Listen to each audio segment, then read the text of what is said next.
La Sardaigne, deuxième île italienne, située à 12 km de la Corse, à 120 de la Toscane, se profile au centre des eaux de la Méditerranée.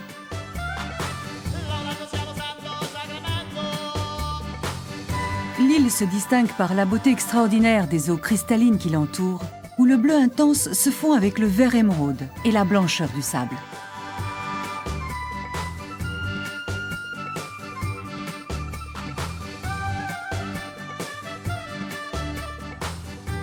Mais la Sardaigne ne possède pas uniquement une côte à couper le souffle. La force de suggestion de la région tient à la variété des paysages de l'intérieur, qui alternent les rochers des monts et les pierres des hauts plateaux.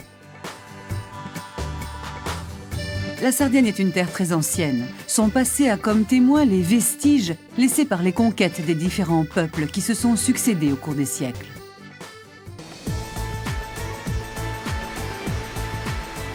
L'un des lieux les plus séduisants de la Sardaigne est l'archipel de la Maddalena.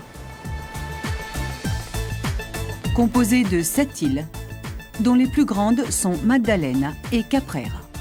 Cette dernière est connue comme l'île où a vécu et où est enterré Giuseppe Garibaldi.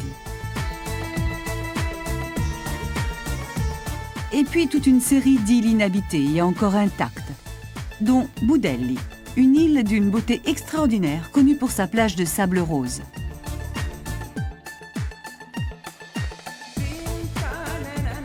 En face de l'archipel, les rochers de la Gallura. Des rochers que le vent a redessinés, leur donnant des formes pittoresques d'animaux.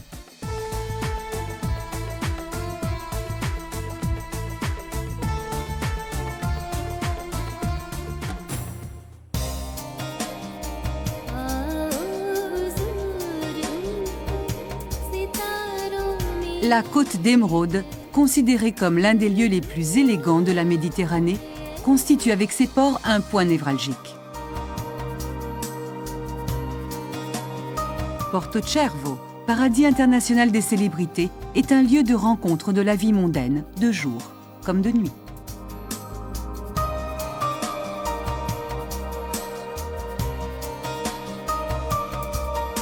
Porto Rotondo, une autre merveille de la côte, connue depuis les années 60, a une petite place où se retrouvent les habitués de l'île.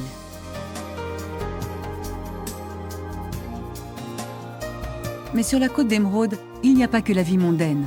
C'est aussi un lieu où l'on trouve des petites plages, des petites baies isolées entre des promontoires audacieux, des rochers de formes variées creusés par le vent et utilisés depuis le XVIIIe siècle comme habitation sous le nom de Tafoni.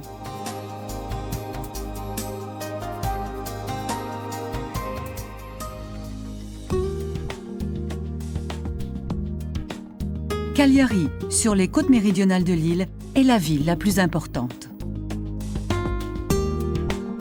Son front de mer s'ouvre sur un port dont l'importance croît continuellement et qui exerce une fonction économique importante.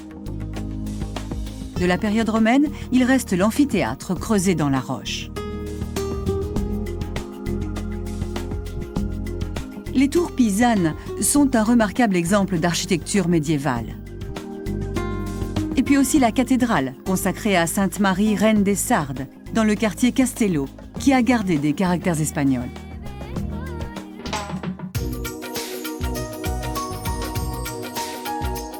Sassari, située dans une plaine calcaire, descend vers le golfe de l'Asinara. Elle est née dans l'Antiquité comme un petit bourg, mais est devenue très tôt un centre commercial actif. La ville est le siège de la plus ancienne université de Sardaigne. La cathédrale, dans le cœur du centre historique, est prestigieuse. Elle a été édifiée sur une église paroissiale romane du XIIe siècle. C'est une véritable mosaïque de l'Antiquité.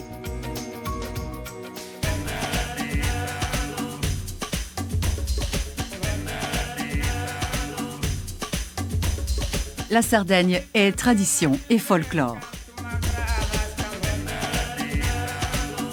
Les us et coutumes, les danses, les musiques et les chants sont des expressions d'une culture transmise oralement qui rend le peuple sarde particulièrement orgueilleux de sa propre appartenance. Comme la spectaculaire Sartiglia, une glorieuse joute équestre qui est célébrée chaque année à Oristano pour le carnaval.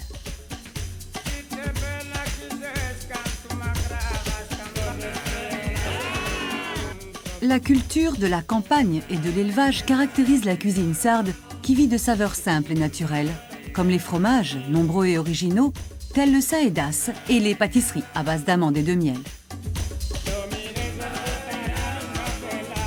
Au centre de son art culinaire, il y a les viandes rôties et épicées. Des produits de luxe comme la boutargue et la langouste.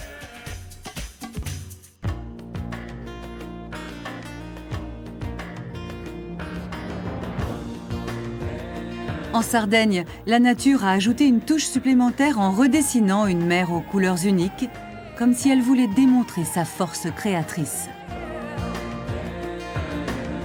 Des baies, des anses et des criques magiques, des rochers aux formes insolites, des fonds encore vierges qui surprennent le visiteur par une suite d'émotions qui se renouvellent sans cesse.